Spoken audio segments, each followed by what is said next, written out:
మరో 24 గంటల్లో మేషరాశి వారికి ప్రమాదం పొంచి ఉంది. ఒక స్త్రీ కారణంగా జరగబోయే తీవ్ర పరిణామాలు ఇవే. 100% ఇదే జరగబోతోంది. మరొక 24 గంటల్లోనే మేషరాశి వారి జీవితంలో ఎటువంటి ప్రమాదం పొంచి ఉంది, ఒక స్త్రీ కారణంగా వీరికి జీవితం అనేది ఎలా తిరగబోతోంది అనే విషయాల గురించి అయితే మనం ఇప్పుడు తెలుసుకుందామండి.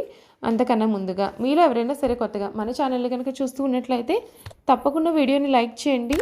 తప్పకుండా మన ఛానల్ని సబ్స్క్రైబ్ చేసుకోవడం మర్చిపోకండి. సబ్స్క్రైబ్ చేసుకోవడంతో పాటుగా పక్కనే ఉన్న బెల్ ఐకాన్లో ఆన్లీ ట్యాప్ చేయండి. ఇలా చేయడం ద్వారా మేము పెట్టే ప్రతి వీడియో కూడా మీకు నోటిఫికేషన్ రూపంలో కనిపిస్తుంది. మీరైతే మిస్ కాకుండా మన వీడియోని చూడగలుగుతారు. ఇక వీడియోలోకి వెళ్ళిపోయి మేషరాశి వారి జీవితం ఏ విధంగా ఉండబోతోంది, వీరి జీవితంలో చోటు చేసుకోబోయే పరిణామాలు ఏమిటి, వీరి విద్య, ఉద్యోగ, వ్యాపార, వైవాహిక జీవితాల్లో ఎటువంటి మార్పులు రాబోతున్నాయో కూడా తెలుసుకుందాం. అశ్విని నక్షత్రం 1, 2, 3, 4 పాదాలు, భరణి నక్షత్రం 1, 2, 3, 4 పాదాలు మరియు కృతికా నక్షత్రం 1వ పాదంలో జన్మించిన వారు మేషరాశికి చెందుతారు. ఈ రాశి వారికి చిహ్నము గొర్రె. మేషరాశి వారికి అధిపతి కుజుడు కావున ఈ రాశి వారు శాస్త్ర విద్య, సాంకేతిక విద్య, యుద్ధ విద్యలు, అలాగే ఏదైనా కొత్త టెక్నాలజీ నేర్చుకోవడంలోనూ కొత్త కొత్త పరికరాలను తయారు చేయడంలో కూడా ఆరితేరి ఉంటారు. భారీ వాహనాలు నడపడం, యుద్ధ ట్యాంకులను నడపడం, నేవీకి సంబంధించిన వాహనాలను నడపడం, యుద్ధ విమాన పైలట్లుగాను, అనుసంబంధమైన సాంకేతిక వ్యవహారాలన్నింటిలోనూ నిష్ణాతులుగా చెప్పవచ్చు. ఈ రాశివారి జీవితంలో ఒడిదుడుకులు ఎక్కువ. అధికంగా శ్రమించి అనేకమైన బాధ్యతలు నెరవేర్చి మంచి స్థితికి వీరు చేరుకుంటారు. బాల్యంలో కష్టాలు అనుభవిస్తారు. ఇబ్బందికరమైన కుటుంబ పరిస్థితులు ఎదురవుతాయి. భారమైన కుటుంబ బాధ్యతల కారణంగా ఆర్థిక పరిస్థితుల ప్రభావము చిన్న వయసులోనే వీరికి అవగతం అవుతుంది. మరొక 24 గంటల్లోనే మేషరాశి వారికి వారి జీవితంలో ప్రవేశించిపోయే ఒక స్త్రీ కారణంగా ప్రమాదం అనేది పొంచి ఉంది. ఆ స్త్రీ ప్రవేశం వీరికి ఏ రూపంలోనైనా సరే రావచ్చు. ఆ స్త్రీ కారణంగా వీరి జీవితంలో మర్చిపోలేనటువంటి ప్రమాదం అయితే చూడబోతూ ఉన్నారు. కనుక ఆ స్త్రీ విషయంలో మాత్రం మీరు జాగ్రత్తగా ఉన్నట్లయితే మీ జీవితంలో వచ్చేటటువంటి ప్రమాదాలన్నింటినీ కూడా అధిగమించి మంచి జీవితాన్ని మీరు గడుపుతారు. మేషరాశి వారికి శ్రమ అనేది వీరి జీవితంలో పెరగకుండా చూసుకోవాలి. కొన్ని పనులను ప్రారంభించి పూర్తి చేసే ప్రయత్నాన్ని మీరు సమయంలో చేస్తారు. సమయానికి నిద్రాహారాలు తప్పనిసరి.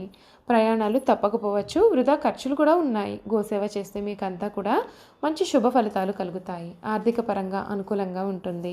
వృత్తి ఉద్యోగాలలో కృషితో ఫలితాలు వస్తాయి. ఆటంకాలు పెరగకుండా ముందు చూపుతో వ్యవహరిస్తే అంతా కూడా మంచి జరుగుతుంది. తోటి వారితో 1కి 2 సార్లు ఆలోచించి మాట్లాడాలి. అపార్థాలకు తావివ్వకండి. ఆచితూచి ఖర్చు పెట్టాలి. ఆలోచించి మాట్లాడాలి. లేకపోతే అపకీర్తిని మూట కట్టుకుంటారు. ఆరోగ్యంపైన ఒత్తిడి అనేది పెరగకుండా జాగ్రత్త పడాలి. ప్రణాళిక ద్వారా విజయాలకు దగ్గరవుతారు. శ్రీ విష్ణు ధ్యానం చదివితే మీకు అంతా కూడా మేలు జరుగుతుందని చెప్పవచ్చు. ఉద్యోగస్తులకు ఈ సంవత్సరం శని గోచారం అనుకూలంగా ఉండడం వలన ఉద్యోగంలో మీరు ఉన్నత స్థితిని పొందుతారు. అయితే గురువు గోచారం అనుకూలంగా ఉండదు కాబట్టి ఈ సమయంలో మీరు మీ యొక్క వృత్తి విషయంలో అనవసరమైన ఇబ్బందులకు గురి కాకుండా జాగ్రత్తగా ఉండాల్సిన అవసరం అయితే ఎంతైనా సరే ఉంది.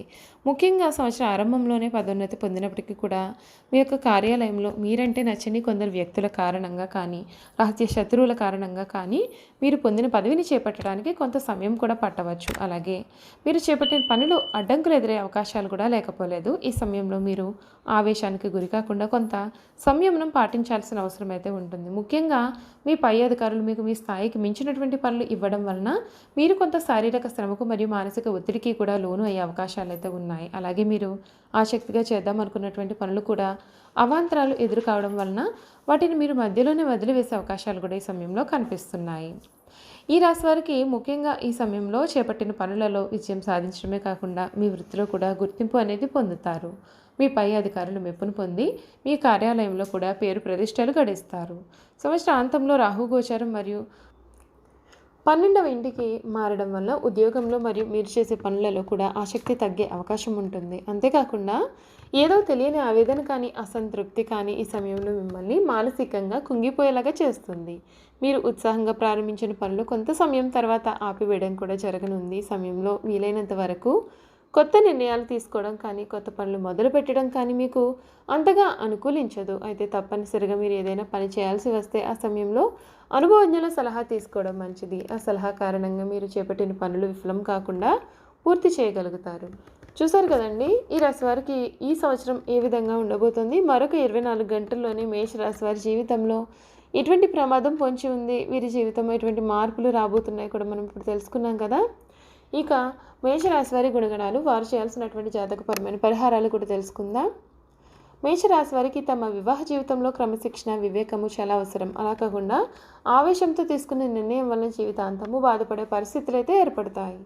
మేషరాశి వారు చిన్న వయసులోనే వివాహం చేసుకుంటే వీరికి చాలా మంచిది. ఈ రాశివారు కార్యవాదులు. తీరికగా ఆలోచించడం అనేది వీరికి పడదు. మనసులో తట్టిన ఆలోచన ఎటువంటిది అయినా సరే కార్యరూపాన్ని పెట్టనిదే వీరికి నిద్ర పట్టదు. వీరిలో క్రమశిక్షణ కూడా అధికంగా ఉంటుంది. కాబట్టి వీరి క్రింద పనిచేసే వారు కూడా వీరి పట్ల భయంతో పనిచేస్తారు, కానీ వీరిపైన అభిమానం అయితే ఉండదు. కుటుంబ సభ్యులతో కూడా ఈ విధంగానే వ్యవహరిస్తారు. కాబట్టి వృద్ధాప్యంలో వీరి సంతానం వీరిని పట్టించుకోకపోవచ్చు.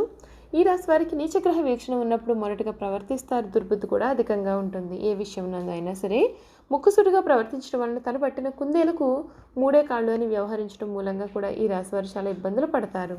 వీరిలో ఉన్నటువంటి ఆందోళన, అసహనం, ఆవేశం వలన వీరు అనారోగ్య సమస్యలను కూడా కొని తెచ్చుకుంటారు. వీరికి వయసు పైబడిన తర్వాత రక్తపోటు, రక్తనాళములు చిట్లుట, మెదడుకు సంబంధించినటువంటి పక్షవాతములు వంటి రోగములు రావచ్చు. అందుచేత వీరు శస్త్రచికిత్స చేయించుకోవాల్సి వస్తుంది.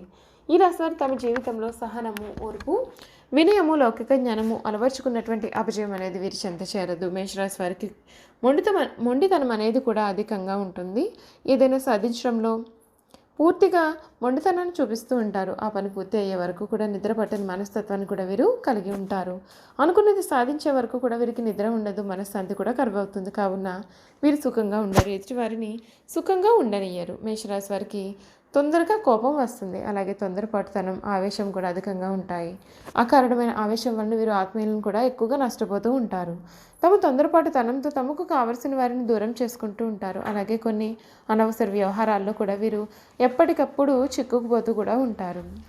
ఈ రాశి వారికి ఈ సమయంలో కొన్ని జాతక పరిహారాలు అయితే ఆచరించాల్సిన పరిస్థితి అయితే కనిపిస్తుంది. అవేమిటో కూడా మనం ఇప్పుడు తెలుసుకుందామండి. గురువారాల్లో ఆలయంలోని పసుపు రంగు పప్పులు, అరటి పండ్లు మరియు మిఠాయిలను భక్తులకు పంచండి. గురువారం ఉపవాసం పాటించడానికి ప్రయత్నించండి. మంగళవారం, శనివారాలు మరియు పౌర్ణమి రోజుల్లో హనుమంతునికి చమేలి లేదా జాస్మిన్ ఆయిల్ మరియు సింధూరాన్ని సమర్పించండి. ఆలయంలో పూజారులు, పెద్దలు, మీ తల్లిదండ్రులు మరియు ఆధ్యాత్మిక వ్యక్తుల పాదాలను తాకి వారి నుండి ఆశీర్వచనాలు తీసుకోండి. అదేవిధంగా పూజారులు, పెద్దలు, మీ తల్లిదండ్రులు మరియు ఆధ్యాత్మిక వ్యక్తులకు మీకు తోచిన రీతిలో సేవ చేయండి. శనివారాల్లోని ఆలయంలోని పురోహితులకు బెల్లం, నల్ల నువ్వులను దానం చేయండి. మీరు ఎవ్వరి నుండి ఉచితంగా ఎటువంటి వస్తువును కూడా స్వీకరించవద్దు. ఎంత చిన్నదైనా సరే ఏదో ఒకటి మీరు తీసుకునే దానికి బదులుగా ఇవ్వడానికి ప్రయత్నం చేయండి. ఈ విధంగా ఏదో ఒకటి బదులుగా ఇవ్వడాన్ని మీ జీవితానికి సంబంధించినటువంటి శాశ్వత అలవాటుగా చేసుకుంటే మీకు అన్ని విధాలుగా కూడా మంచి జరుగుతుందండి. చూసారు కదండి, మేషరాశి వారి గురించి పూర్తి వివరాలు తెలుసుకున్నాం కదా. ఈ వీడియో కనుక మీకు నచ్చినట్లయితే తప్పకుండా వీడియోని లైక్ చేయండి. తప్పకుండా మన ఛానల్ని సబ్స్క్రైబ్ చేసుకోవడం మర్చిపోకండి. సబ్స్క్రైబ్ చేసుకోవడంతో పాటుగా పక్కనే ఉన్న బెల్ ఐకాన్లో ఆల్ ట్యాప్ చేయండి. ఇలా చేయడం ద్వారా మేము పెట్టే ప్రతి వీడియో కూడా మీకు నోటిఫికేషన్ రూపంలో కనిపిస్తుంది. మీరు మిస్ కాకుండా మన వీడియోని చూడగలుగుతారు. Thank you for watching.